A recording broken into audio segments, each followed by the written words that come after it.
What's going on, y'all? It's your boy Kofi Kingston, a.k.a. 1/3 of the New Day. You're not going to say it with me, sir? Yeah, come on, you better participate. Let's try it again. 1/3 of the New Day, and you are watching The Young and the Wrestlers. Ha ha ha ha ha.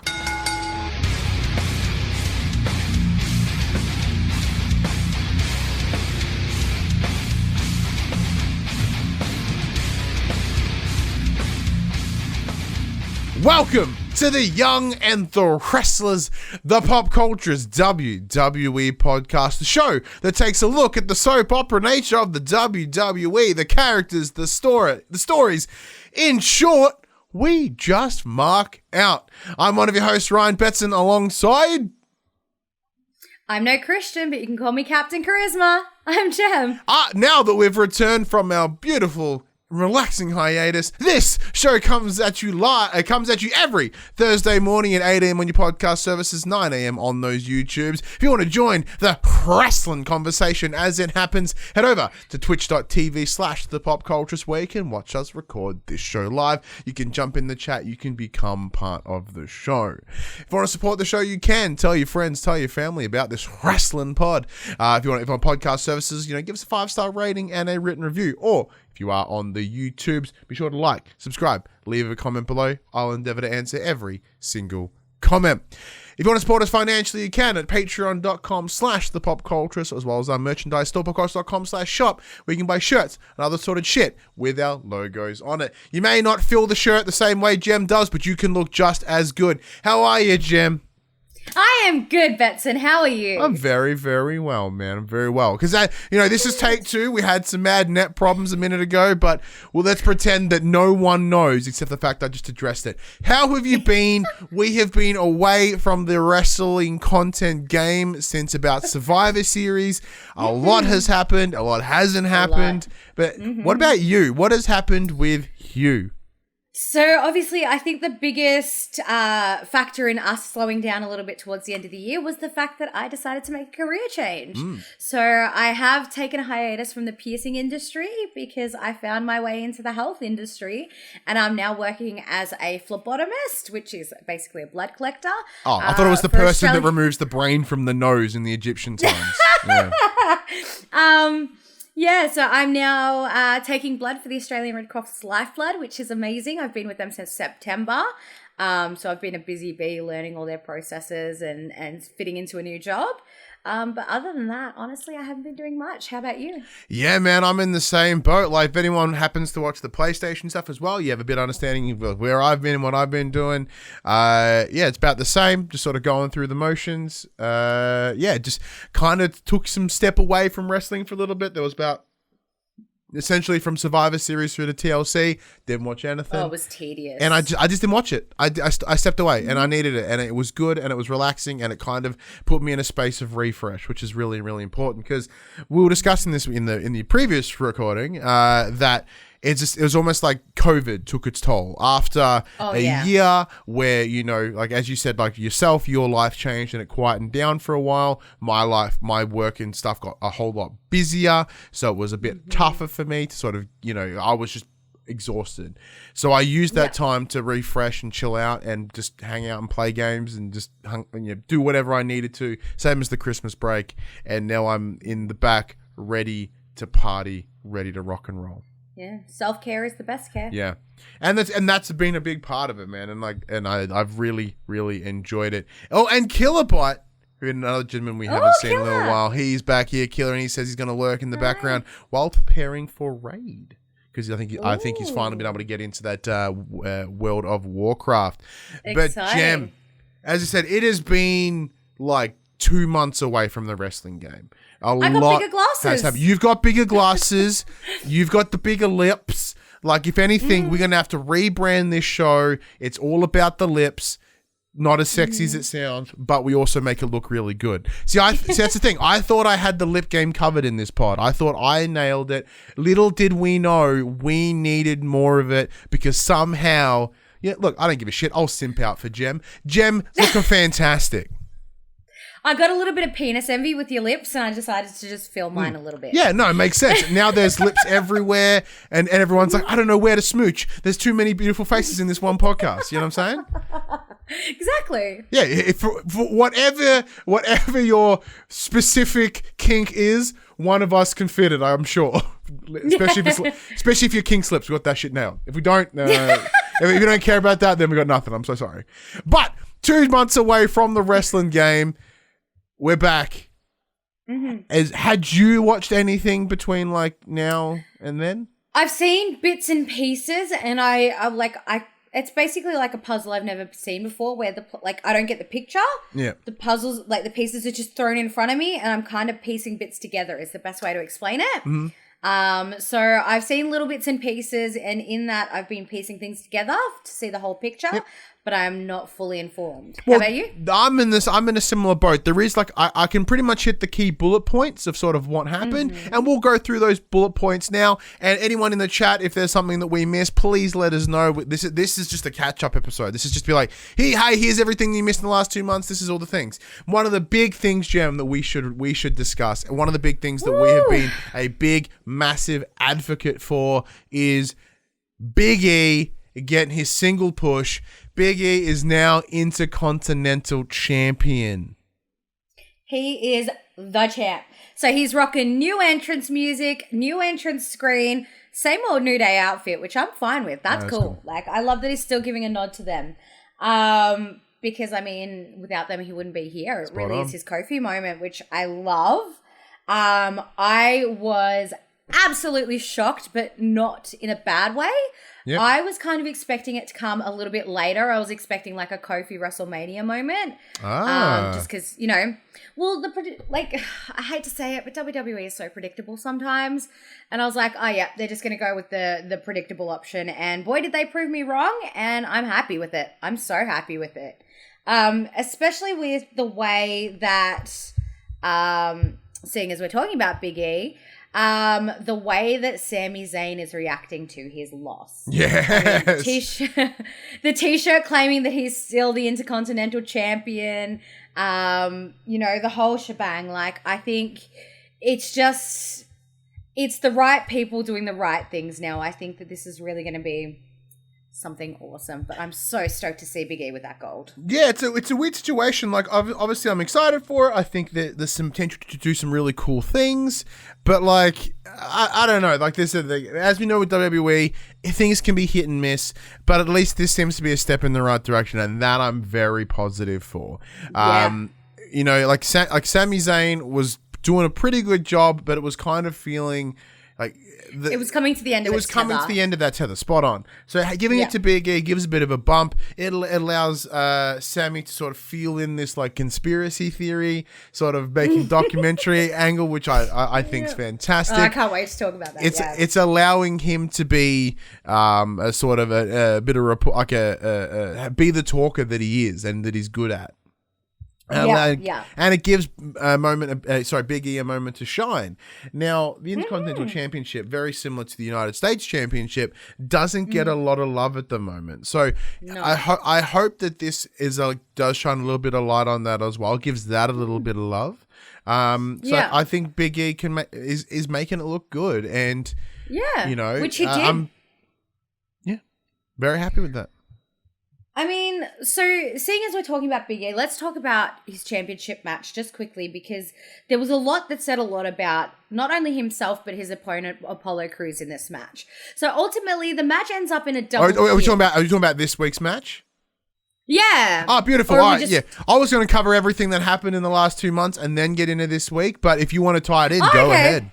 Well, I was going to say, it just works perfectly because... go ahead, man. Go ahead. There's a lot of character building that needs to happen here, in the sense of, like, we don't really know who Big E is as a solo champion. So he's got a lot that he needs to show us. So that's why, there's a lot of, I guess, like, character building, because we don't really know his character as a champion. Like, we don't know what Big E's personality is as a champion in the respect as a solo champion. Especially in recent times. Like, he has been a solo champion before, but that was, like, the old Big Big E. That was like Big E Kingston or whatever, sort of NXT moving into early days in WWE. So he doesn't like exactly right. That was pre-New Day. A lot's changed, and then he has changed a lot since then. So I imagine there would be a bit of a difference from then to now. Exactly right. And so this match ultimately ended in a double pin where both Big E and Apollo Crews pinned one another. And Apollo thought he'd taken the match. The referee called it that it was a draw, which means champion's advantage, Big E keeps it. Yep. Crews was not happy about this. Not at all. He was kicking up a stink. That's mine. Give it to me. Rah, rah, rah. Which we don't normally see from Apollo Crews. He's a bit more of a humble person. And to watch him literally, like, Big E is just trying to say, like, look, mate, I don't make the rules. What the referee says goes. Tries to, fist bump or whatever Apollo Crews, and Crews just smacks him in the face. Ooh. And that's when Big E just fires. He goes, fine, you want it? You've got it. And just absolutely tears him apart in a rematch. So they restart the match, essentially. Thank goodness, because what a horrible ending that would have been. It just goes to show that, like, I think, first of all, we know that Big E is a fighting champion when he needs to be. So, he's trying to take the respectful route. Look, what referee says goes. So he's obviously respecting his officials and his superiors. And to see Apollo Crews slap him in the face was a bit like, oh, like, that's not a very Crews thing to do. But clearly he's very passionate about this title. He's been through thick and thin with it seems. Well, especially someone that had it earlier on in the year and then sort of got into a tussle with Bobby Lashley. With the the United States Championship earlier in the year. So, like, it's a situation that I've had gold in my hand earlier this year. It was taken away from me. And now that I've had my opportunity again, it feels like it's been taken away from me again. Exactly right.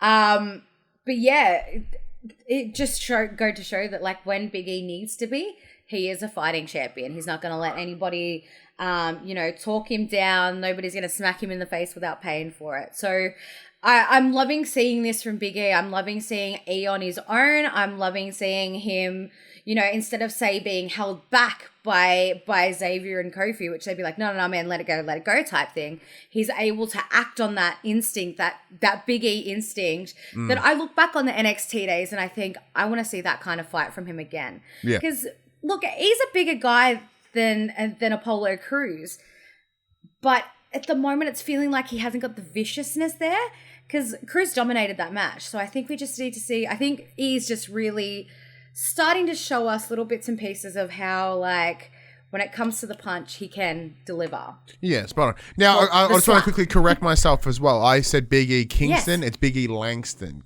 Obviously, Kofi Kingston. Yeah, I got my mixed up there. But yeah, that's pretty. I think you're spot on there. Like, if we can see that bit of return, but like, it's one of those things. Like, if you can keep the New Day's Big E mixed in with a bit of those other things as well. He just needs that. There's a fire in there somewhere that just needs to be ignited. Yeah, spot on. It's just simmering. Because as we mentioned Bobby Lashley before, and obviously his involvement with the Hurt Business, they had recently, if I remember correctly, they do have the championship now. So they are the tag team champions over on Raw now.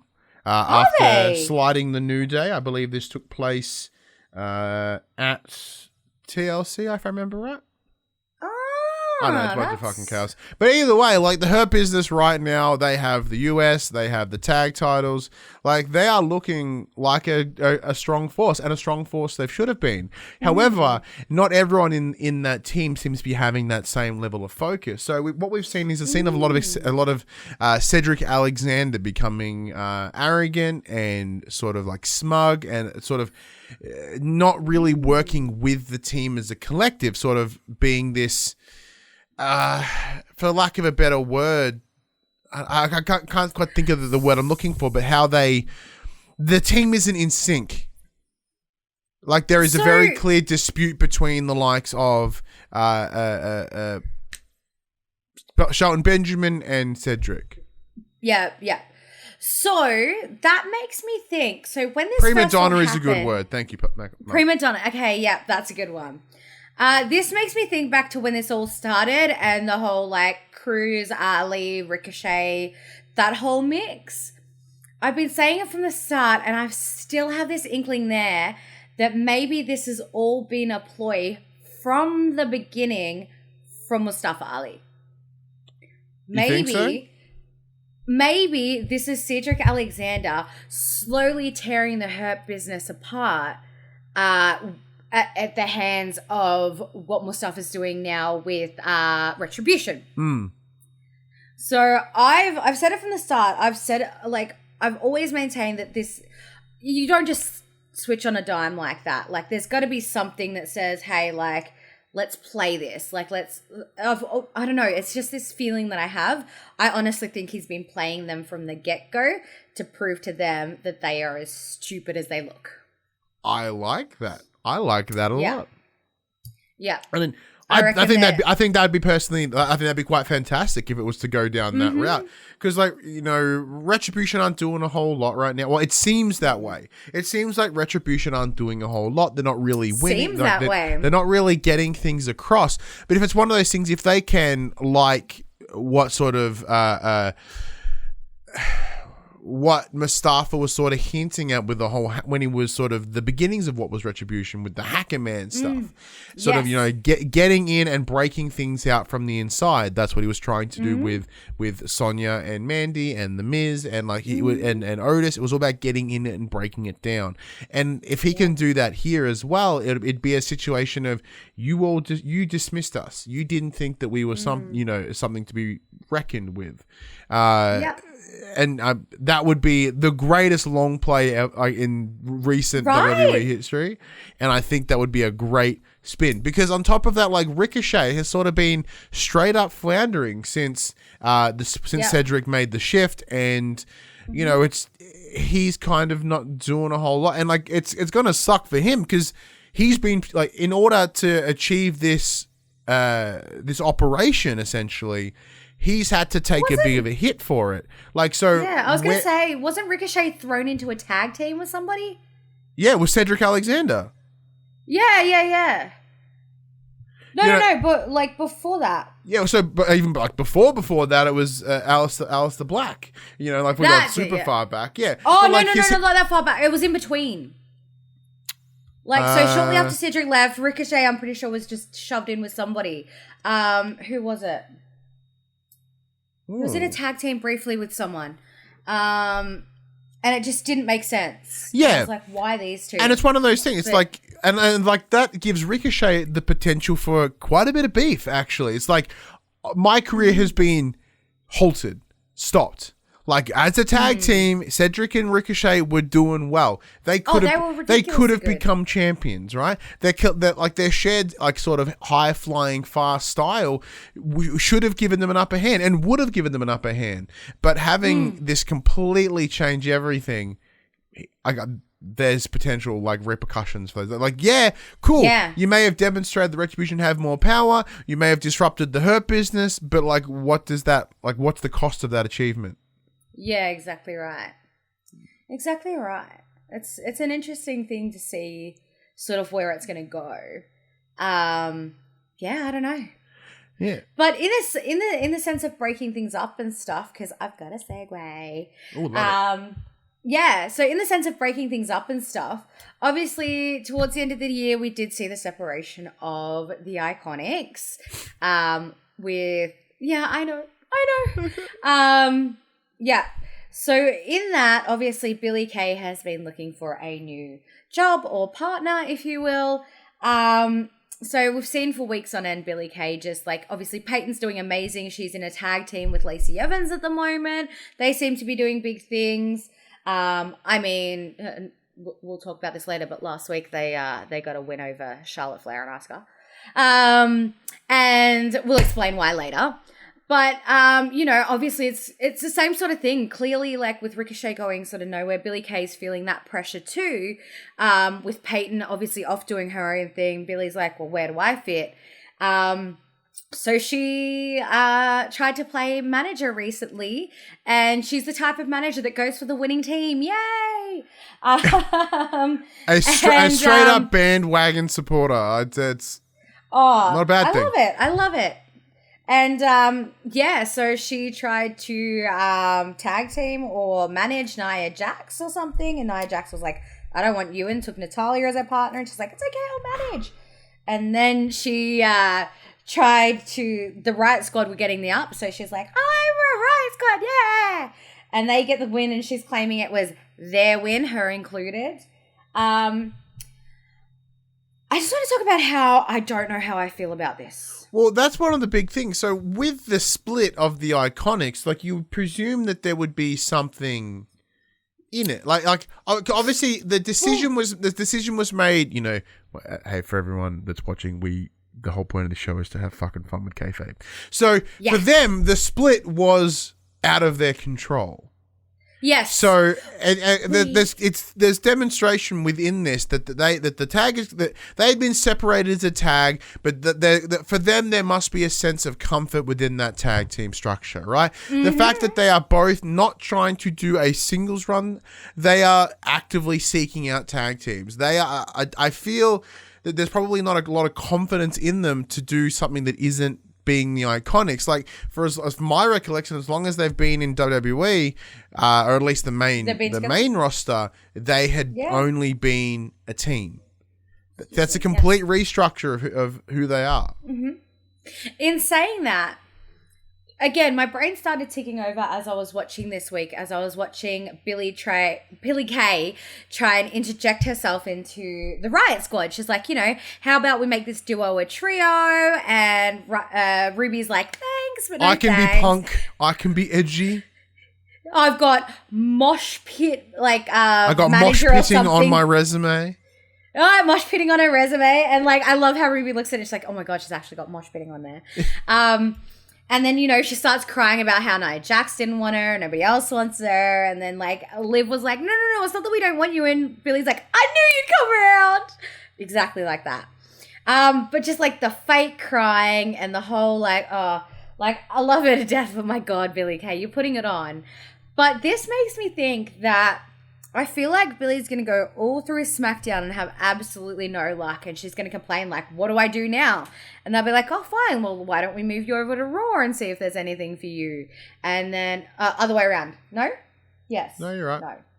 I was right. Wait, yes. And then I feel like what's going to happen is she's going to make her way into Raw, do the rounds there, trying to find a tag team. Nothing's going to come of it. And Peyton's going to be like, well, what do you say, babes? And somehow they're going to end up back together. I feel like it's going to come full circle somehow. I don't know how long it's going to take. But again, that's me being very promising because the WWE don't do that. Yep. But I think it's going to come full circle and they'll end up back together. Plus, I do like it would almost become like a sort of star-crossed lovers storyline that they were meant to be. And it's just like the world tried to tear them apart. But in the end, they came back together and like they were supposed to.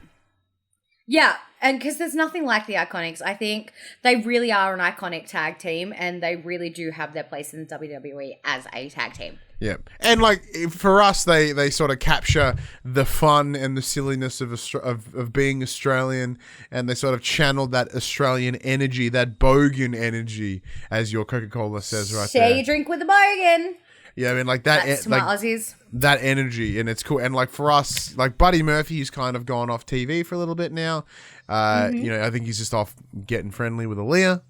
Of course. You know, like for us, take care of the new lady. There's only so much Australian representation that we're getting.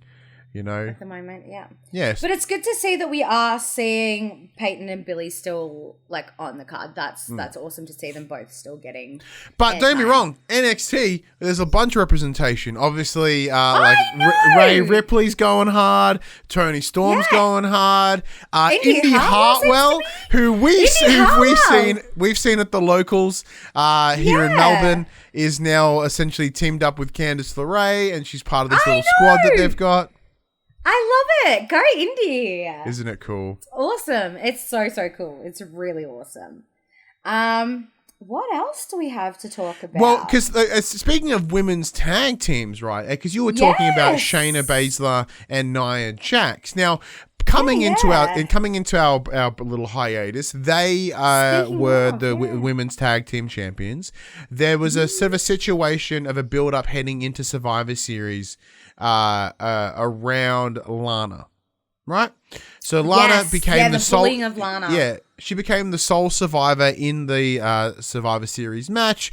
Nia proceeded to just drop her into a table for like 6 weeks running, and that felt like it was leading to TLC, right? Because it was right around the corner. She's being wrecked through a table constantly. That's where it's going to go. And that's the way it was going to go. It was a situation of Lana had no partner. She was going to be connected with Asuka.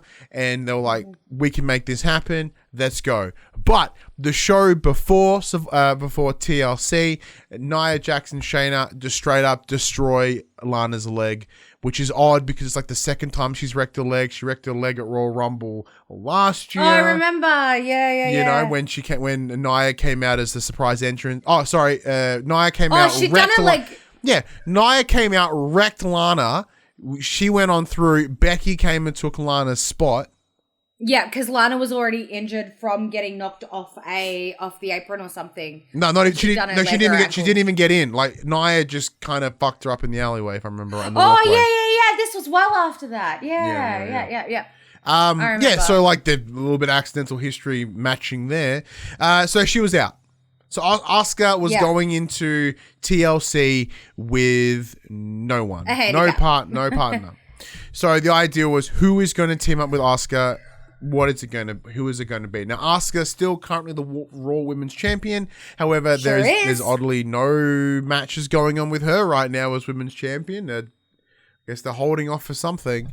But instead, during this match, what kicks in? Charlotte Flair comes in as the surprise. After the better part of 6-7 months away, she's back with a nose job, but looking mint. Boob reduction.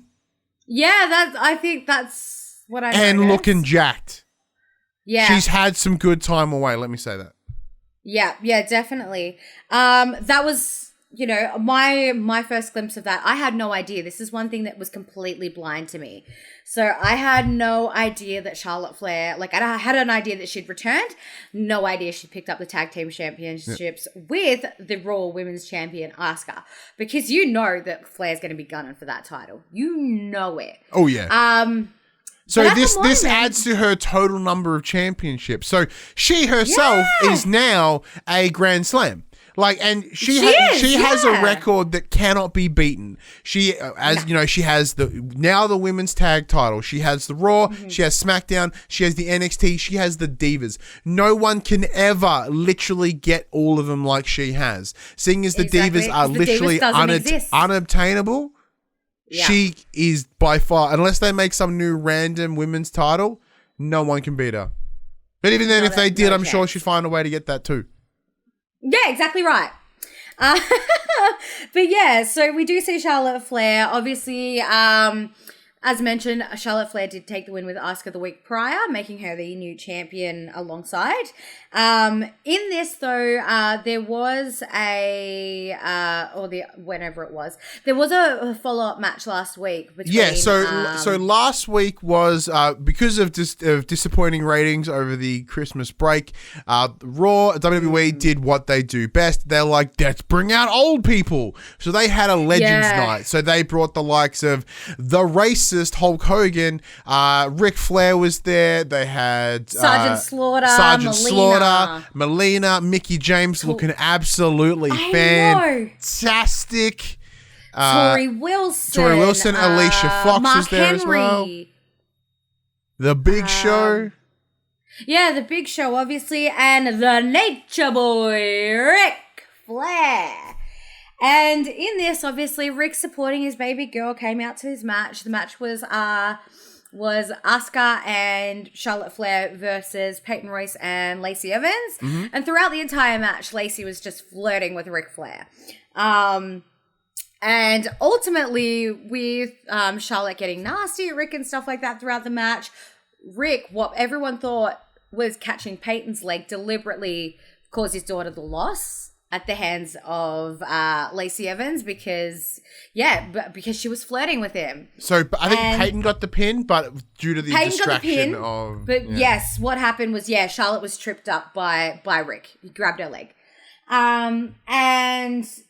So basically there's a rematch this week, Lacy and Charlotte specifically. Lacy, Charlotte calls Lacy classless for flirting with her dad.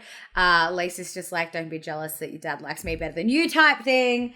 One thing I can't stand is when Lacy goes, stop it. I hate that. Stop it.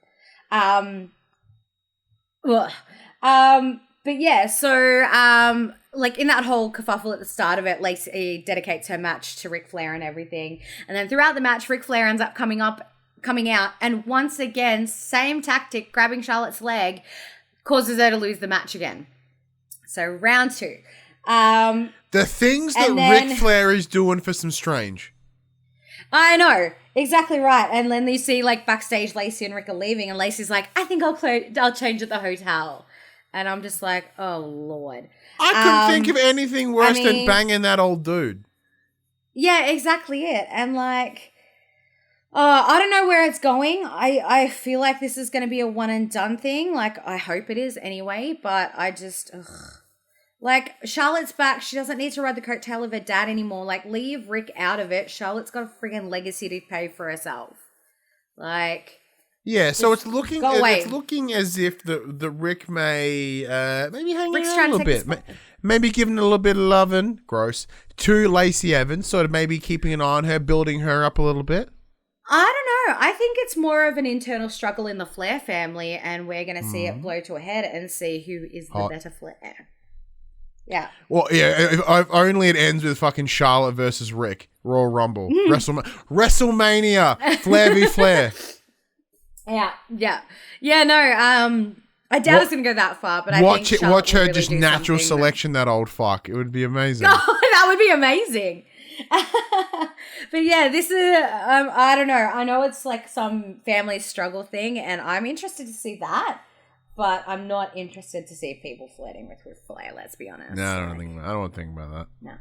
Not about it. No, not into that part. No, one thing that we will touch upon as well, because we have pretty much hit all the beats of the main champions at the moment, is the WWE Championship. So at TLC, Drew McIntyre did defend it against AJ Styles, which was cool.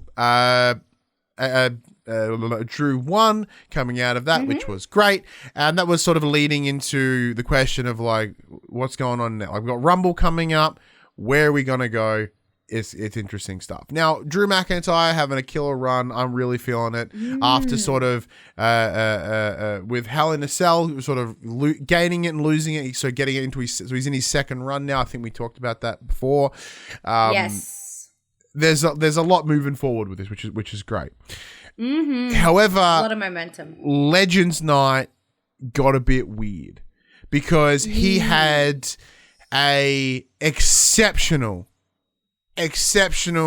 championship match against Keith Lee. Keith Lee held his own, something amazing. Watching he flung that yeet that he did to Adam Cole, but to Drew McIntyre. Yeah, so he yeets Drew across the barriers, which was awesome. That incredible Spanish fly off the top. Oh my God, I know. It was a situation of, I was watching with a good friend of the show, Craig, the Mullet Show, and we're watching it going, there's no way. Drew's not going to lose the belt here, because we love Keith, but we kind of have no idea. He's not going to lose it. But there were moments when we're seeing all this and we're like, what if he does? Because as you can see, for those watching the video, I'm sitting here in a Keith Lee shirt. I am a massive Keith Lee mark. I think he's fantastic. I think he's going to be a big time dude. I think he's going to be great. And I had that moment of could this happen? And it didn't, which I'm a bit sad. But I think I'm going to say he's going to win the Rumble. I'll put it fucking right now. Keith Lee, I'm down for it. Rumble, done. I'm so down for it. But speaking of Keith Lee, obviously, we'll bring that into trying to tie everything together. Yeah. Speaking of, we did see he was being interviewed regarding the fact that he did lose last week, and it was, the showmanship at the end of it, the fist bump, the respect between him and Drew was beautiful. And he is asked, how do you recover from a loss of that magnitude? Because it was a big loss. It wasn't small. It was a hard fought and really hard lost match. And before he can even say anything about it, he gets approached by Sheamus, and Sheamus is like, look here, fella, I'm not here to as much as I'd love to kick you while you're down, that's not what I'm here to do. Like, you put up a hell of a fight against a hell of a champion, and like, honestly, I respect you. And this sort of comes off the back of both Sheamus and Keith sort of fighting for an opportunity at the tag titles at the WWE Championship coming into this. So Big Keith did come out and get that shot. So Sheamus is a little bit butthurt, which makes sense. But at the same time, he's obviously showing respect as well. He's like, that was a hell of a fight. You can only respect a man who fights like that. And as they're talking, they get interrupted by The Miz and John Morrison, who basically challenge them. And they do mention the fact that last time that Keith Lee and Sheamus were a tag team, Sheamus did deliberately broad kick Keith Lee. And Sheamus is like, look, I'm sorry about that, fella, but let's change this time. Like, you up for it? So I believe a tag team match would be ensuing. Yeah, so Keith and Sheamus versus The Miz and Morrison. Well, speaking of Miz and Morrison, something we need to touch upon there as well. At TLC, The Miz sort of cashed in the briefcase, because as we know, he's got the briefcase now. However, John Morrison cashed it in because The Miz got his ass beat, obviously didn't win the title. Because Miz didn't cash it in, John did. It got returned back to The Miz, so he's still money in the bank. On that technicality. So he got it back. So then they had the tag team match on Raw this week, which was brilliant. Can I just mention, and this was the funniest, I'll give John Morrison props for this. At one point, Keith Lee and Sheamus are like, Sheamus goes, hey bud, have you seen the movie Dumb and Dumber? And Keith goes, yeah, but I'm not sure between these two who's dumber. And immediately Morrison goes, it's him. Yeah. And points to The Miz. And I was just like... The chemistry on them two is just getting really, really good. Now, granted, the week before, they opened the show with a garbage thing. And I didn't really enjoy it. However, it's a situation... I couldn't even get through it. It was rough. But I like the energy between them. And I still do. Yeah, they work well together. I just think that there's going to be something more for them. But just that impeccable timing immediately. I can't tell who's dumber. It's him. Yeah. Morrison straight away. Clearly I'm the master of this whole get-up. But yeah, that was great. As you said, this led into a tag match, which I really enjoyed. Mostly because Keith just threw people everywhere, which I really enjoyed. Yeet them all. In the same, Keith was Keith throws John Morrison to the corner, then goes for a bit of a running sort of shoulder bump, but as he comes in, he kind of hits him up, which then causes him to hit the turnbuckle, which makes the turnbuckle go airborne, conk Morrison in the back of the head, jump, Keith turns around to pick it, to punch him, and he's like, what the fuck? Because he's on the ground, the ring's broken, he's like, I don't know what happened. It was a whole lot to take in. It was very good. Oh, priceless. Absolutely priceless. Sometimes things go well, and it's not all shit. Another interesting thing that happened that we haven't really spoken about. So what we were bringing that into was the WWE Championship opportunity that Keith was going for there. Drew won, and then at the end of that, because all the legends were all ringside in fucking chairs applauding Keith, which is cool, I guess. Yeah. Then had the legends parted, and Goldberg's music kicked in, and Goldberg comes out and essentially. When you're biting for an argument with someone and you've made all your points in your head and you're like, I'm going to go in and I'm going to say all the following and I'm going to deliver. I'm going to say this point and this point and this point and I'm going to fuck them up. I'm armed and ready to go. And then sorry. Because Goldberg shot shot his load early. Drew hasn't said anything, and he comes out, he's like, fucking Drew, how dare you say all this shit? And Drew's like, I haven't said anything, you old prick. It was the most painful thing, because it literally looked like a man that had dementia. Oh, I can't. I don't understand this, like, Goldberg, bringing back Goldberg thing. Like, nobody wants it. Nobody wants it. Yeah. Nobody. And unless it ends year. with Drew McIntyre Claymore kicking Goldberg's fucking face off. Because, he comes out with a beaten forehead because he headbutts a wall like a dickhead. Like, so what if we can get that same result from a Claymore, that is the only outcome that I'm okay with this. Now, I think it would be an incredible, incredible disappointment to see Goldberg come out with the title here, especially after we saw it earlier in the year. And it is straight up the worst thing to happen in 2020 in terms of WWE storyline. I know. Like, why would they do that again? Why? So all I can hope is he dies. Yeah, I think Goldberg is well past his time, and we don't need that anymore. And like, I also understand that similar to the Undertaker, he's likely feeling the need to redeem himself, like at old Crown Royal or Crown Jewel, whatever the fuck it was Crown called. Jewel. Oh my god! Where he concussed himself so hard he nearly fucking killed Goldberg. Goldberg nearly killed the Undertaker. I know. Undertaker. I know Undertaker was in the same route, because if you watch the last ride, he's like, I couldn't go out that way. No. Like, that can't be the match that I do. I'm fucking disappointed. I'm angry. This is bullshit.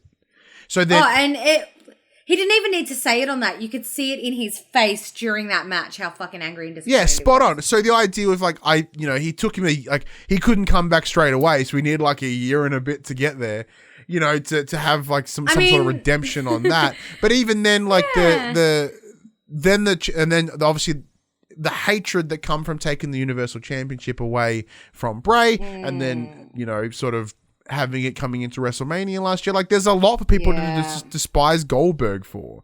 You know what I mean? Yeah. And, it's just, ugh. It's gross, man. Like, it's uncomfortable. So, all I can hope is that he's a situation of, I can't go out the way I did. I don't think that Universal Championship run was any good. Mm-hmm. At least if I take an L here, I can make Drew look fucking awesome. Yeah. Saying that exactly though, right.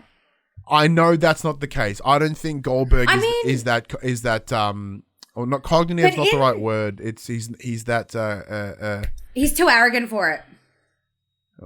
Okay, the word will come to me. But it's a situation not cocky, it's like cognizant. He's not that cognizant of that decision. I think it's more of like, Vince was like, what can we do? Who can be a mount? Like, Brock isn't coming in. Yeah. Who can be a mountain for Drew? Yeah. And it would be fascinating to see Brock versus Drew again after seeing it at Mania, and then looking at it here. It's like, Rumble was the moment, the time that Drew, demonstrated his capabilities when he fucking kicked the shit out of Brock Lesnar over the Rumble to get his opportunity. It would be awesome if they had that match again. Now, I know that many people don't like Brock Lesnar, understandably so, and Goldberg is kind of like right now, but at least a shittier boss fight. If you've got Brock Lesnar as the big boss fight, Goldberg is that shitty mini boss that you don't want to deal with, but you have to do it. Yeah, that real annoying one that you're just like, is this even worth it? You're like, why is this fucking... I got no time for this fucking boss. What is he doing? Yeah. Like, that's how I see it, and... Yeah. As I said, like, best case scenario, he kicks the fuck out of Goldberg and leaves. Mm-hmm. Cool. But, some good stuff did come out of that Legends night. And obviously, like, we did see a lot of Randy Orton, I guess, intimidating the Legends that he's already taken out. Because that all stems from one moment. So at TLC, that he had a match against Bray Wyatt with the idea that whoever gets set on fire loses. So they had this match with just fucking plumes of fire everywhere, just stacks of heat. In short, Randy pushes Bray into like some shit. He catches on fire, and like the horror movie villain that he is, he keeps coming at him. Eventually, that jacket fire sort of goes out. He takes him down. He's lying in the ring after he was by an RKO. I mean, he douses Bray in petrol, drops the match, straight up murders Bray Wyatt in the center of the ring. Oh gosh, that's not the first like time he we've literally seen that happen in a WWE ring. Yeah, and oh Set my him alight. god, oh my fucking god, Jem. Also, good reference. But you know, because there is a throwback here. Like Randy was the one that burnt down Bray's swamp, you know, and like so with the Wyatt family. So there's a little bit there which was kind of gnarly.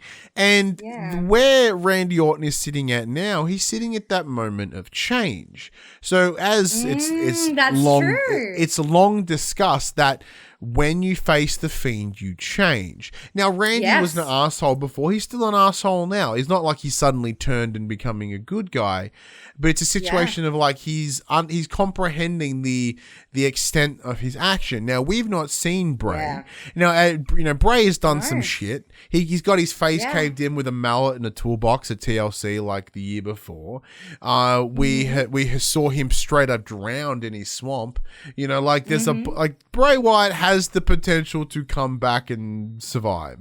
We've not seen it yet, but whether he does, that's going to be interesting. Now, Randy is comprehending the extent of his action is sort of almost having some sorrow, some regret, some self-hatred. And he's using that hatred to fuel him. Rather than using that self-hatred the way that, like, I don't know, you or I would and fucking self-destruct in on ourselves, he's using that self-hatred to motivate him and to project that hate. He's exploding instead of imploding. Yeah, exactly, right? And even as he said in this week's episode of Raw, he's projecting it at people to sort of deal with it. Like, you not cope with it, just fucking put it out into the world.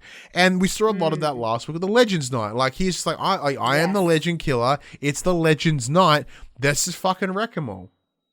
Yeah, I'm going to go up and just yell at a bunch of old people. And he does exactly that. Like, you know, they invite all the argument that I saw, which, you know, even though I don't like Brian Alvarez all that often, this is one thing he did point out.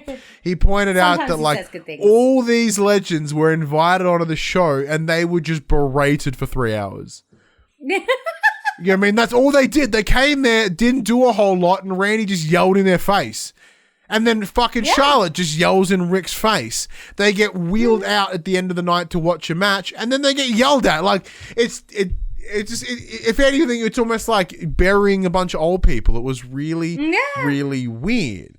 Buddy in the chat goes, there, Legend Killer Randy was my favorite Randy. Because, like, he has a big impact. And, like, what we saw earlier was it earlier in the year when he was, earlier in the year with Drew, where he's just punting people left and right.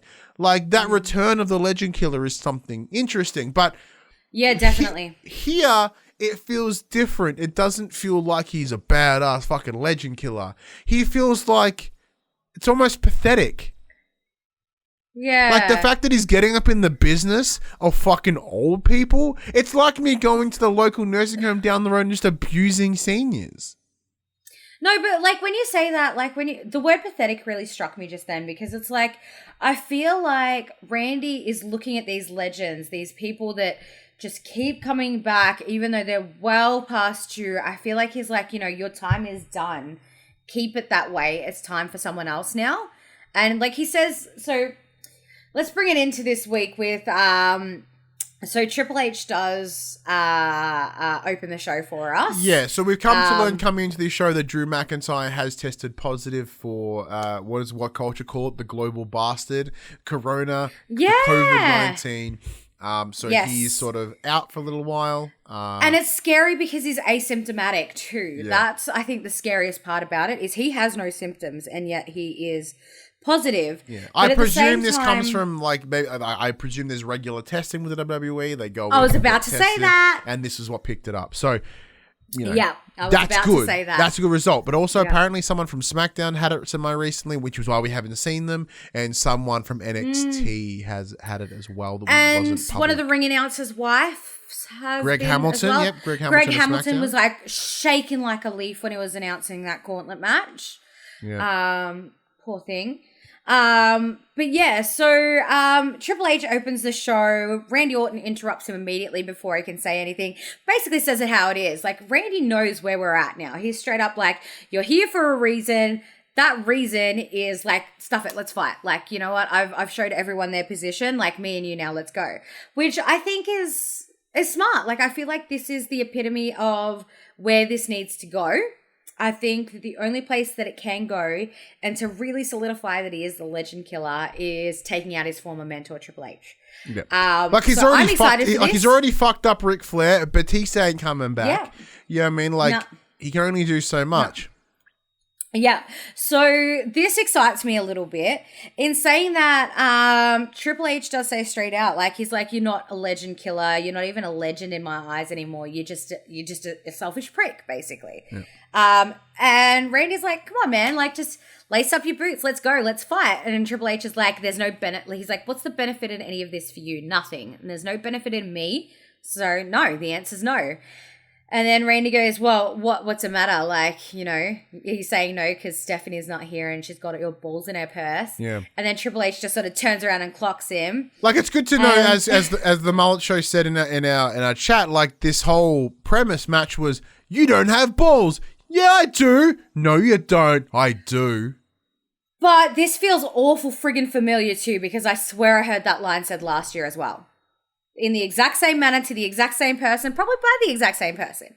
I think it may have been. I think it may have been like 2019, heading into Batista versus Triple H. Oh yeah, exactly right. But it's like, I mean, get some new materials, guys. Jeez. Yeah, like, you know, what's the one way to get a dude to punch you? You like make fun of his front area, I guess. Yeah. But yeah, so this, once again, with Randy, this is all heading into from something else. So after the straight murder of Bray Wyatt via emulsion, Alexa Bliss has sort of taken the mantle in the Firefly Funhouse, or Alexa's Playground. It's sort of been rebranded. So she's been getting up into Randy's face. So as we saw earlier in the year, she was transitioning sort of once she was like manhandled, not probably the best expression, once she was sort of like involved with the Fiend, how she sort of become his companion, almost like Doctor Who, but fucking freakier. Yeah. So she's in this situation, like she's working alongside him, and she's kind of just fucking toying with Randy, like in a situation where she's like, you burn him, burn me, fucking do it, you pussy. And she like lies down in the middle of the ring, drowns herself in gasoline, and is like, do it, you piece of shit, fucking go. And he wouldn't do it. Yeah, I was wondering what that pee stain looked, what it actually was. Because there was a picture of her laying there dousing gasoline. It did not look appealing. It looked like she'd wet herself. This is interesting though, because she may have. It's giving me real, like, do you remember Saw when the main character dude passed on to the chick that he had? Saw 3, that one, yeah. Yeah. It's the girl from Becca. I can never remember her name, but it's the woman. I love her. It's the receptionist I can never remember her name, from but Becca. Yeah, that's how I remember her, and I love her. I always have. Sarah. Yeah, but she it's giving me those sorts of vibes where like there is gonna like you know there's gonna be a comeback of them. Yeah, just like Saw, he gonna come back. Exactly, and I love that though. There's something I really love about, you know, the whole like Alexa's Playhouse and Playground, sorry. Alexa's Playground and the whole like play and pain, and like I love how like I just love the like cutesiness of it. So taking cues from Bray's the Fiend's hurt heel gloves, she has her own play and pain gloves. Yeah, so which I love. And so to bring that into what we saw on this week's episode of Raw, Randy and Triple H were bussing each other, and it was a fight. There was no ref. It was just two dudes fucking punching. Yeah, it was straight up street fight type thing. And of course, that leads to Trips going, getting a sledgehammer from under the ring. Now, someone referred to it as like fucking Harry Potter shit. Out of nowhere, his sword, like a sword, his fucking sledge just catches on fire. The lights flicker and all that sort of stuff. Cut to black, come back. Trips and the hammer are gone. It's just Randy with Alexa in the corner. Shortly after, she just fucking fireball Hadoukens him in the face. Yeah, she just pops up her hand, it says pain, and then she just goes bam, and he gets clocked in the face with a fireball. Yeah, apparently he's all blind now. Yeah. So, Randy Orton, Ray Orton, or Randy Mysterio, if you will. Sorry, I had to. He too will wear a mask with one eye patch for a little while. Yeah, exactly right. He'll look badass, I reckon. Randy Orton rocking an eye patch. What if they just give him those like sweet Stevie Wonder glasses? Just walking around. Yeah. Randy Orton. And just because he's put himself in the Royal Rumble, right? So what if he goes in with his fucking Ray Charles sunnies or Stevie Wonder sunnies, and he's just in the Rumble but still eliminates people, just accidentally tripping them out of the ring. Like he's standing there like a viper, like a snake, using sound. Like he's like he's standing in the ring. Next thing, bam, RKO people. Oh my god, like Dodgeball. Yes. Like Vince Vaughn in Dodgeball, Randy Orton is going to have that moment in the Rumble. Can't see a thing. Decking dudes.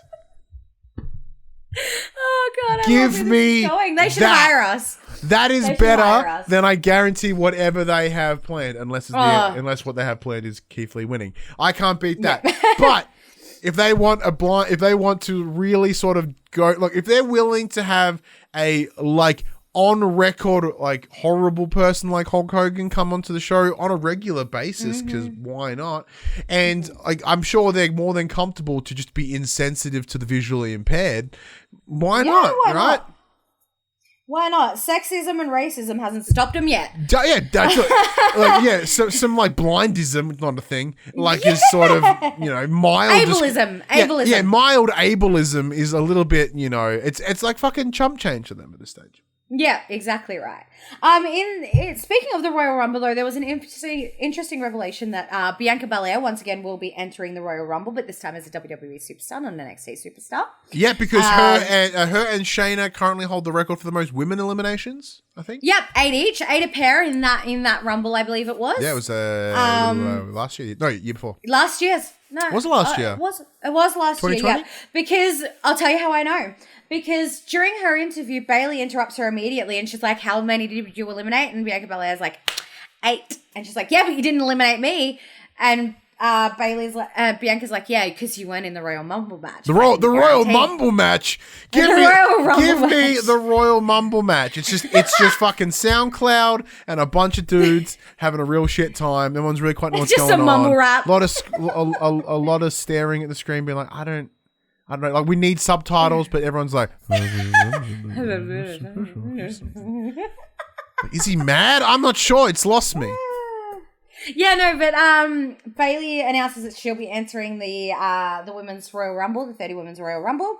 And she goes ahead and she's like, oh, but you lost the Royal Rumble and you squandered your chance and yada, yada, yada. And Bianca just snaps straight back and she goes, coming from the former women's champion, says something about that. And it sounds like you squandered your opportunity. And I was like, oh, using Bayley's words against her.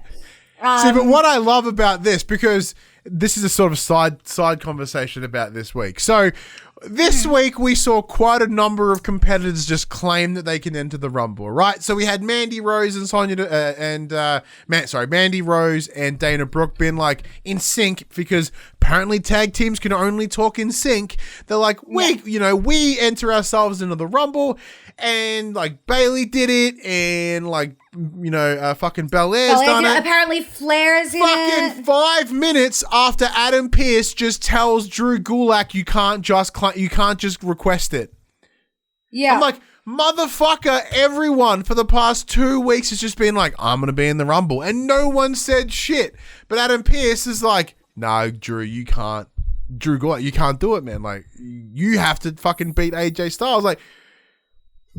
Mild consistency is all I'm asking. Yeah, right. I mean, in saying that, they say no automatic rematches and stuff like that. But Sami Zayn did say he was surprised that he got what he demanded when he got put in the gauntlet match. But of course, it was an inconvenient coincidence that he was. It's not a technical rematch because he's got in the gauntlet. It's not a guaranteed rematch. Yeah, but still, it's just he's just I want this, and they give it to him. Yeah, and they give it to him. It's he's a bigger pain in the ass than Drew Gulak. Why can't Drew Gulak have it? He's clearly causing you trouble. Don't give him what he wants, but it is is what it is. But Oh, it looks like our chat are also declaring themselves to be entering the Royal Rumble. I'm entering the Royal Rumble. I'll give it a bell. Fuck it. Why not? I'm in. Yep. Mullet, you in? Are we going to have a full PopC TCW? Drew McIntyre. Drew Gulak. Still not in it. But I am. Nah. Look, I'll swap with Gulak. I will step out of the Women's Royal Rumble and take no place in the men's if he wants to jump into the women's. Like, you do you, boo. You do you. You pull a Santino Marella. Do whatever you have to do. Just you do Still you. Can't believe that was a thing. I can't believe that they brought it back. Ugh. Like, he was there last year, dressed up as Santino Marella. I mean, Edge came back last year. He did. After all those sexist comments, they brought back Santino Marella after he was saying women can't wrestle. Ugh, whatever. But then he also got in there and was scared and then just left himself. Yeah. He's just a joke. But either way, that's the dumbest shit. Fucking Mad Dog's also in the Rumble now. Like the chats, everyone's in the chats declaring their Rumble. We're in the Rumble. Yep. That's fine.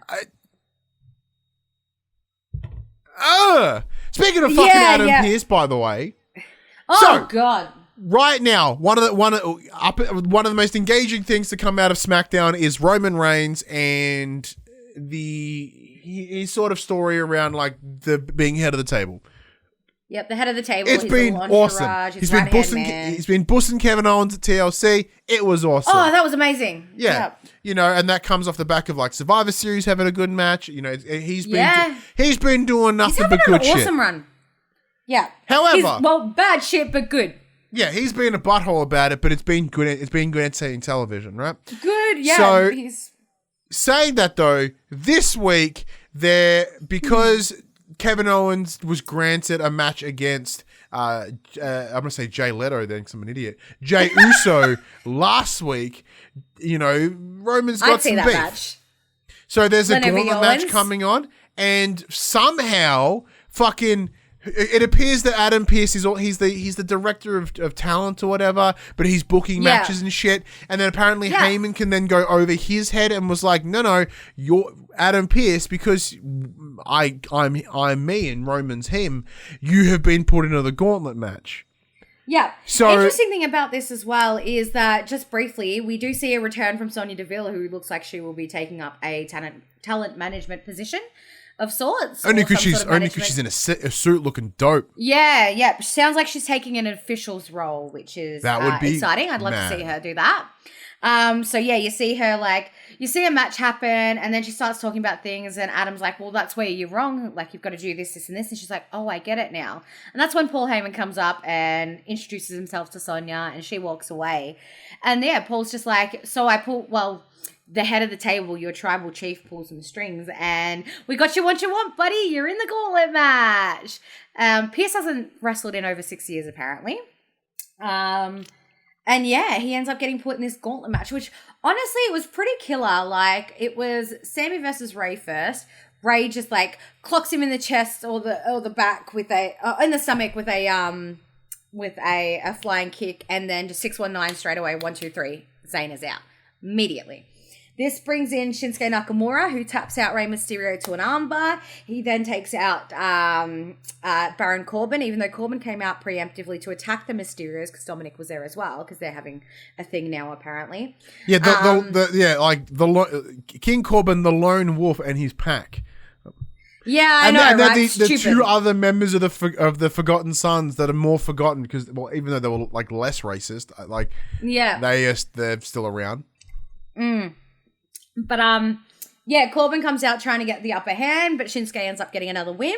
And also, after that, gets a final win over Daniel Bryan, which was amazing. Shinsuke put on a hell of a performance. So one thing that was very clearly said on repeat was the king of strong style, the king of strong style, the king of strong style, which leads me to believe Nakamura's turning face again. So he and Cesaro have been like a Healy tag team for a little while. Yeah. They had a run together and it was interesting and it was good. But maybe that'll lead to I'd love to see it come full circle again, because I think that's where Shinsuke thrives.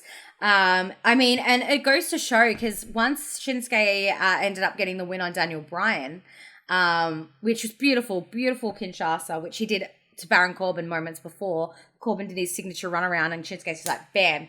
Same thing. Just the Daniel fucking Bryan out of run nowhere. around that does nothing. So I'm so glad that he got wrecked from it. I know, finally. But yeah, the amazing showmanship from Daniel Bryan and shaking Shinsuke's hand in the middle of that ring, that really solidified that Shinsuke's changing. Yep. In my sense, that's him, like, because no heel would shake another person's hand. They'd attack him. So it was really beautiful that happened. And then we have the Tribal Chief and his posse come out with Adam Pearce in tow. They come down to the ring. Jey Uso ends up sliding his way in, knocks out Shinsuke Nakamura. All before the bell, might I add. All before the bell. Reigns gets in. They just do a whole number on Shinsuke very clearly to keep him out. They make Adam Pearce gets in the ring. Once Adam Pearce is in the ring, he's like, I'm not doing this. Jey Uso just super kicks him right in the chin, knocks him straight out, and they just drag him over top. Reigns calls for the bell, 1, 2, 3, and they give Adam Pearce the win. Yeah, so now, 2021, starting great. We've got Drew McIntyre versus Goldberg, something that we all want to see. And now we're seeing fucking Roman Reigns versus a WWE official, Adam Pearce, something that we all want to see. I'm kind of getting it because Roman Reigns initially was pissed that he didn't get to pick his next opponent. He feels like he's above officials and that he doesn't need somebody picking his opponents because he's capable enough to do that himself. Whereas Adam Pearce is like, I'm doing what I'm told. This is my job. This is for business. You have to do what you're told. Like, I'm technically above you. And Reigns just, I guess, asserted his dominance in that dominance. Yeah, I mean, I don't know where it's going to go. I don't know how it's going to happen. But I'm interested to see what's going to happen because I guarantee you Pearce isn't going to wrestle. I'm interested to see what events are going to take place to lead to whoever takes over that position. So you think this is a way to, like, essentially a way to write off Pearce? I don't think... That's a good idea. I mean, not like write him off, but like, yeah, write him off. I mean, with Sonya Deville coming back as well, I think the man's well overdue for a holiday. Because I think the GMs are kind of fun. I like them as characters. It kind of puts a little bit into it. Now, granted, I wasn't around watching wrestling when they had like a computer. You should watch the Theodore Long days. SmackDown, Teddy Long as Teddy was amazing. Yeah, and like I saw a little bit of like Kurt Angle and Paige being GMs, and that seemed pretty fun. Like Baron Corbin was a GM for a while, like when I started watching, and then then I'm aware of like the time that they had the time being of a laptop being the anonymous GM that sort of led into what was like a bunch of weirdness. So it's like. I whether I'm wrong because I haven't been exposed to like the shitty GMs, I'm like, I like the idea of a GM. No, I love it. I think it just needs that spark that, say, like Theodore Long brought to it. There was just something about Teddy that was just engaging, and they just need somebody who can do that again. And Sonya's really good on the mic lately. So good. And I think we've only seen this really, like, put together, very professional demeanor from Adam Pearce. Whereas Sonya Deville, we know that she's a bit more playful. She has said she wants to put everything that happened behind her and she wants to move on and grow from it. I really think that there could be some entertainment in that, for sure. I really think if it is going the way where we may be seeing Adam Pearce, I guess, just sort of take a step back, and he's probably just feeling the stress from all of this with, Roman and all that sort of stuff and all the demands and stuff like that. I think taking a step away from him and putting Sonya in that spotlight will take pressure off of him as well, because nobody's going to treat her the way they treat him. They treat him the way he is because he is a big burly dude.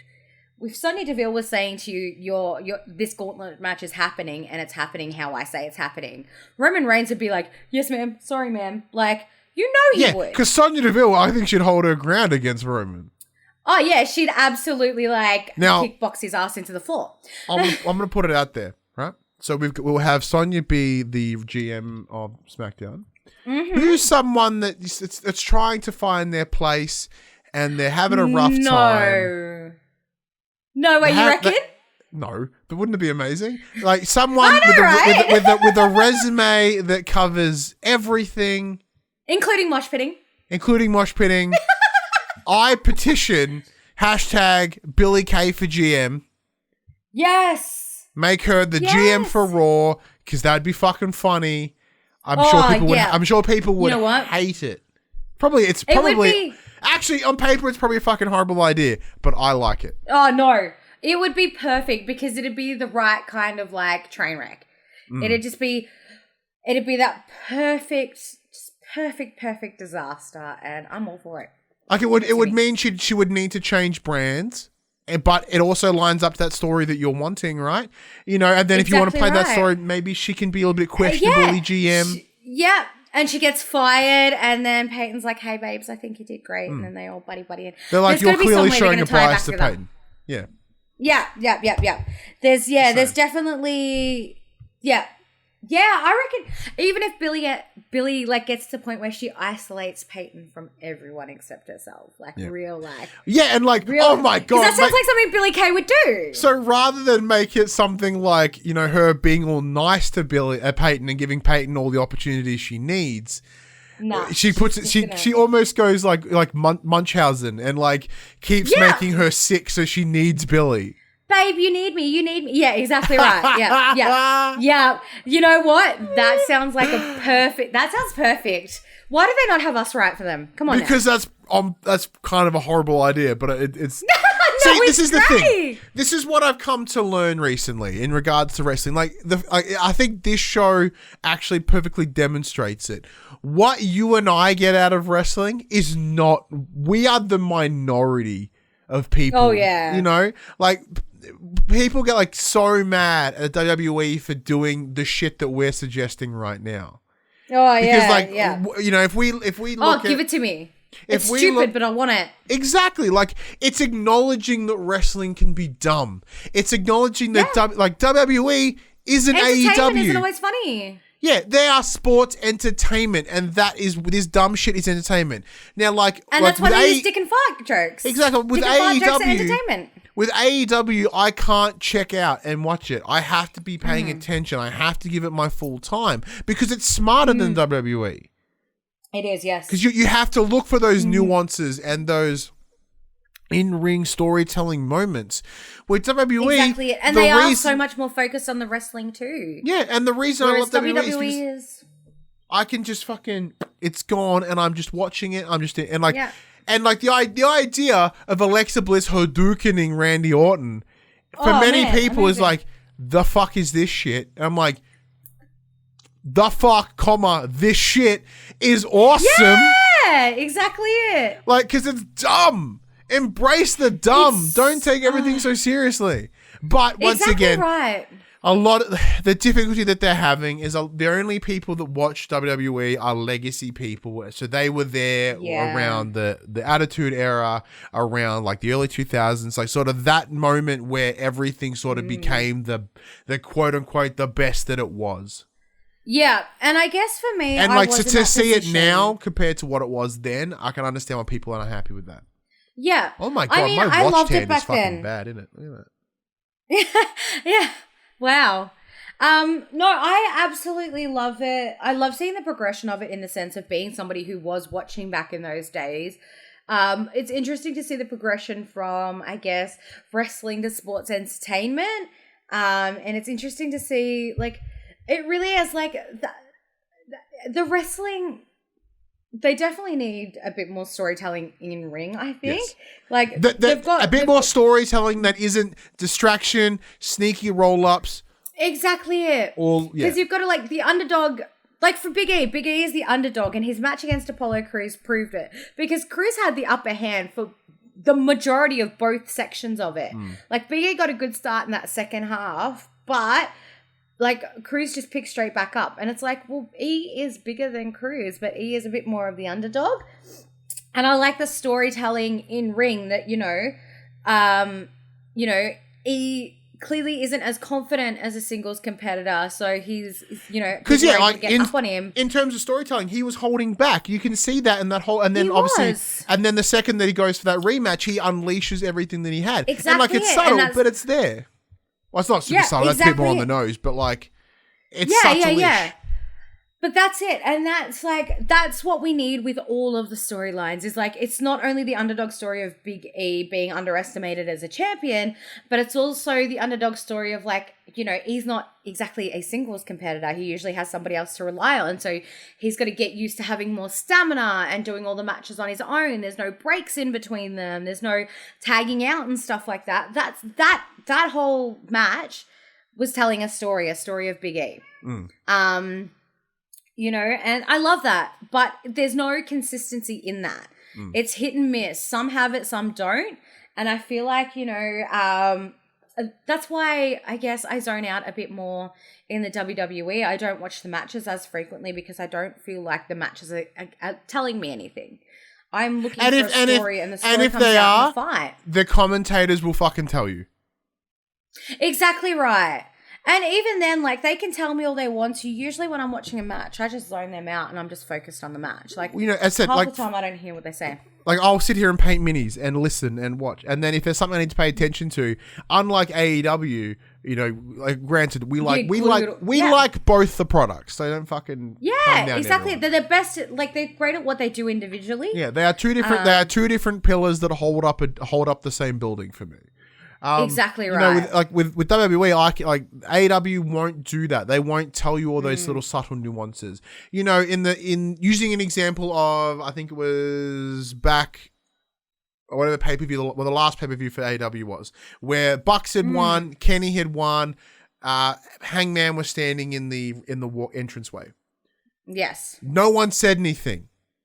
WWE, they would have told you that they'd be like, "What's Adam Page doing back there? Why is he not coming out and celebrating?" Like, that's what the WWE would do. So I could sit here and paint minis or whatever and be like, "Oh shit, Adam Page is in the thing. That's cool."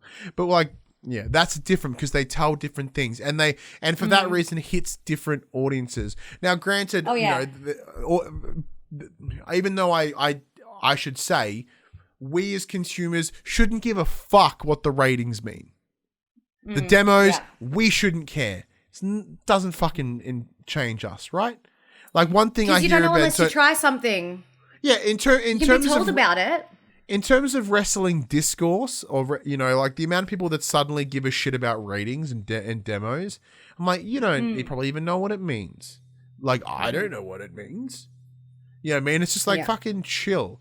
Like, yeah, it sucks for Raw that their ratings are on a decline. Okay. But it's usually this time of year as well that happens. But they've also been progressively. But once again, there is more choice than ever. Yeah, that's true. So, like, people spend their time elsewhere. And it's what when they were when it was essentially WWE, NJPW, Impact, Ring of Honor.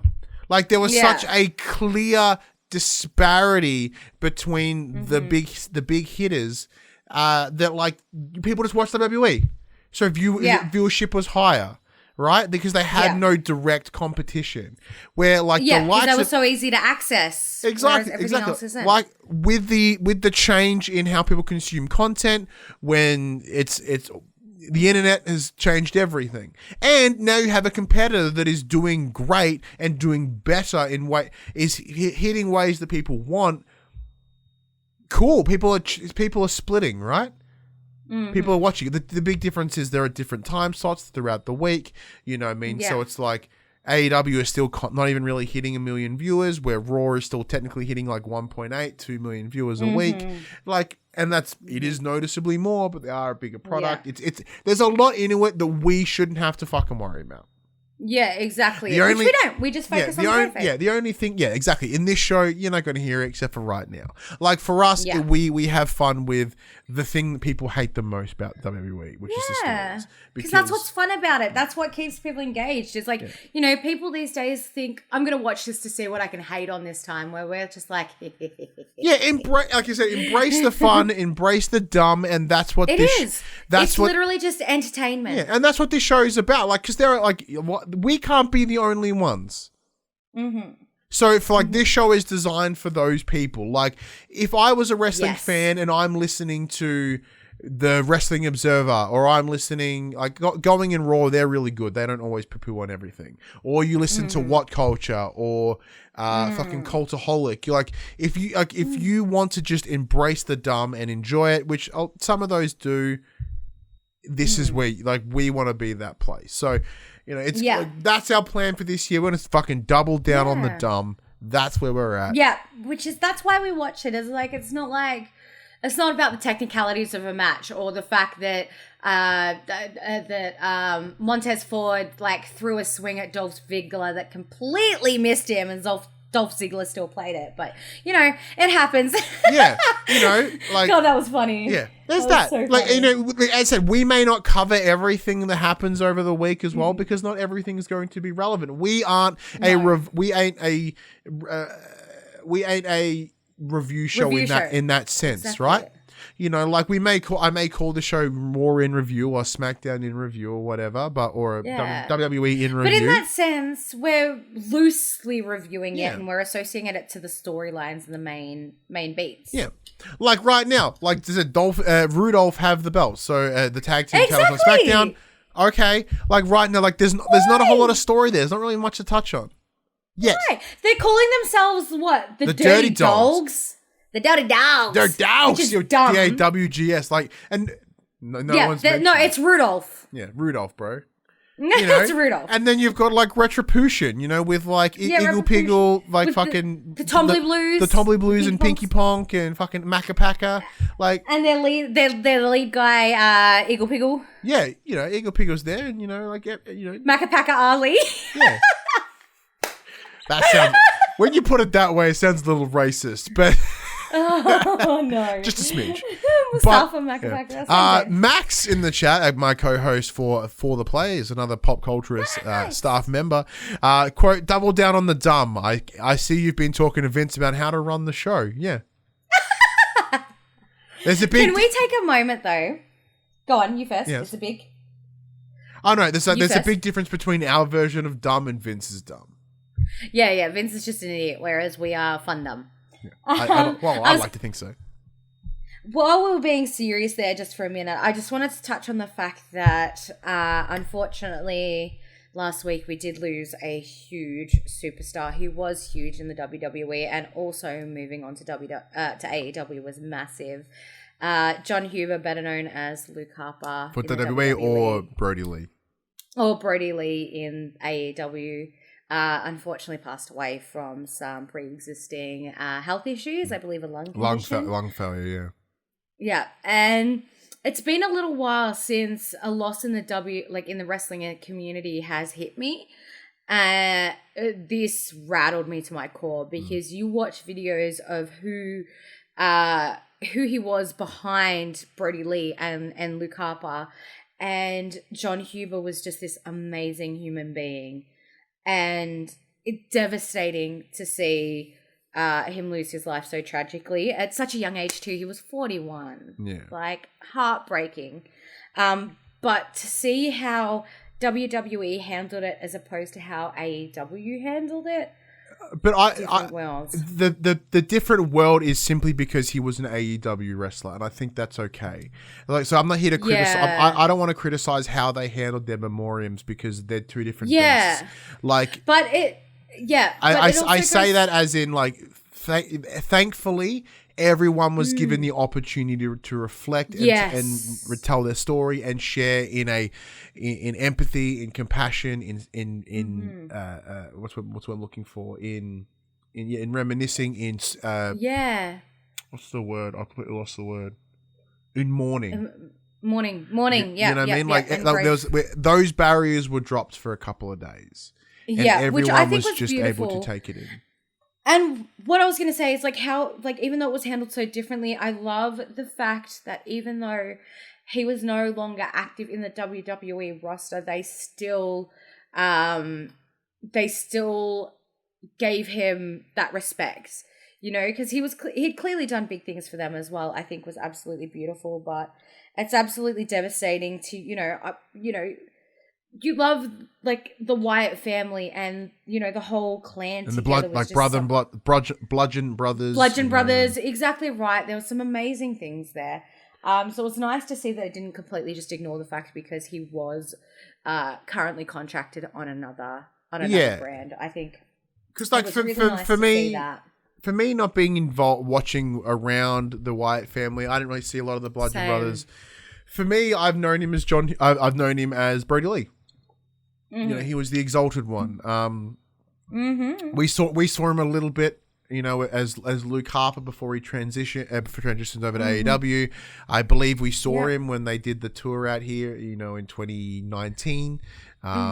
So, you know, like there's that, and like there is a understanding connection with who he was as a character, but you know, like.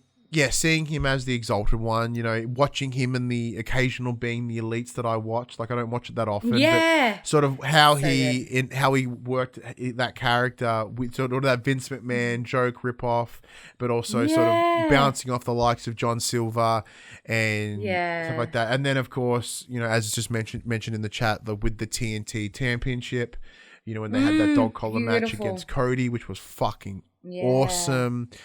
You know, so that's a different match. There was the dog collar match, which was dope, which is when Cody came back after taking the time away. Yeah, and then that squash for the TNT title. There was like, I loved that shit. I thought he was great. And then there's an extra level here that I think a lot of respect should be handed out for it. You know, I've not seen a lot of farewell shows, a lot of you know, memory shows or memoriam shows, because in the short 2 years that I've been watching wrestling, thankfully no one's really passed away. No active wrestler has passed away. So watching how it was handled with AEW, I thought it was fucking beautiful.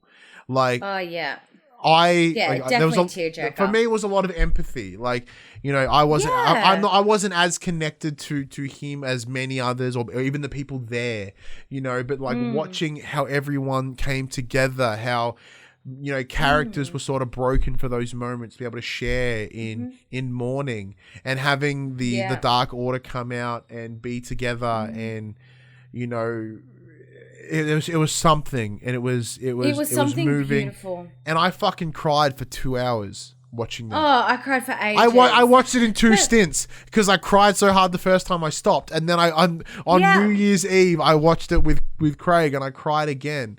You know, because like all these little things that they did, which made me super happy. Because like as a father myself, and you know, Jon Huber.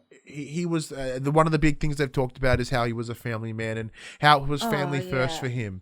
And knowing that his son, Brody, which I love that so much. Yeah, that's so beautiful. And knowing that Brody Lee as a character is named after Jason Lee's character in Mallrats, makes me even happy. Because it is essentially Brody Lee, Jason Lee, Brody. Is so good. And then to have Brody Jr. involved as a member of the Dark Order, as -1, is so sweet, and I love it because he's just a big wrestling fan. Having him be involved and have him essentially have the easiest way to explain it from recollection is like he had like an unsanctioned match against Kenny, and he submitted him, so he kind of won the championship. You know, they're having him cut promos now, but the thing that moves me is the fact that they have signed him. Brody Jr. is a AEW wrestler contracted until like from now until he is 18. So if he chooses to compete, it ensures a financial stability for his family from now until he turns 18. And nothing that moves me so much, because one of the worst fears is if you know you pass and you leave you can leave your kids with nothing. And like Tony Khan and the team at AEW for willing to do that just to support a family is so absolutely massive. And on top of that, they retired the red TNT belt because it's now his, and it will forever be Brody Lee's red TNT title. It is. Stop! You're making me well up. It's the level at which they've gone to support his family. Insane. Absolutely insane. I could cry now thinking about it. Yeah, I know. But my whole point with it is that we've got to remember, like, you know, obviously we talk about how we like to see the fun in things. We've got to remember that what we're doing with this podcast and really just enjoying what's being given to us, whether it's shitty or not. Yeah. You know, that's why these superstars do it. And, you know, like someone like Jon Huber, Brody Lee, Luke Harper, you know, he didn't do what he did for people to just criticize and pick him apart. He was in an entertainment industry. He was there to entertain. You know, if it's not your thing, don't criticize the shit out of it and pull it apart. Just enjoy it. You know, just if you don't like it, change the channel. It's that simple. You know, we don't have time for that negativity. We don't have time to pull everything apart like that, because that's not what it's about. It is entertainment. It is fun. It is exciting. It's silly. It's, you know, everything we love all wrapped up in one. And, you know, the last thing Jon Huber would want was people criticizing his character as Luke Harper. Like, I think he played that perfectly. Yeah. And like to have these little these homages everywhere, like having Lance Archer come out in the Luke Harper gear, which is fantastic. To have John Silver come out in sort of replica Brody Lee gear, because the story was that it was supposed to be a bit for being the Elite coming on later on, because like they had the story where he and I can't remember the other gentleman's name, like they would wear Brody's coat and John would sit on his shoulders and be like tall Brody Lee and would deliver messages in the big jacket. Like that shit was like, it's so sweet. And then to see, you know, people using like the discus lariat and, you know, amazing. Even starting the show with, you know, it's Thursday and it's Wednesday and you know what that means. You know, like all these little things. Yeah. Yeah. There's all those little things, but it's just a big solid reminder that, like, you know, what we do for fun. You know, life is fleeting, life is unpredictable, life is crazy, and there's just no room for that sort of negativity of constantly criticizing things like other shows do and stuff like that. As far as the wrestling goes, criticizing the writing and stuff like that, I think that's the fun in it. It's like a B-grade movie. It's so bad it's good, like Robot Ninja Geisha or whatever it is.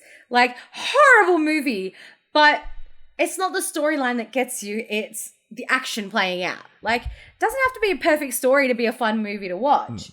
But that's what I find with the WWE. It is it's like, it's so bad it's good. Yeah. So to add to that though, moments like the passing of Jon Huber, it should demonstrate that the wrestling as a community can come together. We can be unified no matter no matter which brand that you choose to watch more. This isn't Coke versus Pepsi. This isn't Apple versus Samsung. We are we are a niche, and like most people, like in terms of like people don't the average person doesn't like wrestling, right? It's looked down upon. So why the fuck should we fight with amongst each other? You know, exactly you should take moments like this as as that unifier. We all came together for like a moment to share something that we enjoy, to remember someone that gave us what we enjoyed. You know what I mean? Like, I know we're getting all philosophical about fucking wrestling right now, but I feel like it's something that needs to be said, because I don't think we've really and for us, that's what it is here. It's us unified. Like, we'll talk about AEW we watched that week. We'll talk about fucking Raw and SmackDown. Like, you know, our original plans for this show was WWE in review, and that's kind of what it will be, but it'll be different. Like this year, because look, everyone that is watching this, thank you. Everyone that is downloading this, thank you. We know there's not many of you, and that's fine, because we do this because it's fun for us. We have no desire for this to be the next big fucking pod. So like for us, it's enjoyment, and we like that and we appreciate you enjoying that with us. And you know, we're going to take the parts that we enjoy it. We're going to take wrestling as a whole that we enjoy for it. And you know, that's what it's going to be. If no one fucking downloads this, I'm still going to do the show if you want to. You know what I mean? It's like, I mean, I don't even look at the numbers because the numbers are so, like, they just don't matter to me in the respect that, like, we are doing this for fun, and I don't care how many numbers we're making because I'm doing this for fun. I'm doing it with you for fun. I get to hang out with my mate and talk shit about something that we both enjoy, which is, you know, I guess the premise of the pod is, like, we're both just geeking out a little bit about something that we both enjoy. Yeah. Which is the novelty of it. And we enjoy it so much that we kind of want to geek out with you guys too. And we're just, I guess the whole point of this pod is just to see the light of it, to have a laugh of it. It is an entertainment. It's entertainment at the end of the day. And, you know, that's what we enjoy. I kind of feel like that if you're a wrestling fan, you kind of, it's almost like this unspoken obligation where you can't mark out. Like, I don't understand. Yeah. Like you have to be a critic. That expression itself, like being a mark, is supposed to be a bad thing. No, it means you fucking care. It means you like it. It means you enjoy it. And like for us, it's not a bad thing. You know, I still can't believe that I got to stand in front of Kofi Kingston, somebody I have been watching we met the fucking since dude, I was a child. I got to stand in front of that guy. I got to shake his hand. I got to talk to him. I got to say, I have been watching you since I was a child. And then you and he got into the conversation about how wrestling is generational and how, like, essentially Kofi and I have grown up together. And now, like, your son and Kofi's kids are growing up together with the WWE in a different way. You know, it's such a mind-blowing experience that somebody who I always believed to be a fictional character because I was so young I didn't know they were actual people. You know, the fact that I grew up and I found out they were real people, they had real lives outside of this and all that sort of stuff, to be able to stand in front of one of them and literally say thank you for entertaining me for well over a decade is huge. Because, you know, whether you like it or not, wrestling's just a bit of fun. Like, it's not... Yeah. It's not going to be your favorite thing, it's not my favorite thing for sure, but it's not my least favorite thing either. It's something I do that I can watch, I enjoy, that fills in the time, and I get to do a cool podcast and hang out with one of my mates doing it. Like, it's as silly as it sounds, wrestling has really been for me a huge step in getting my mental health on the right path. So I guess, like, you know, like you said before, thank you to everyone who watches and listens to us mutter on like this.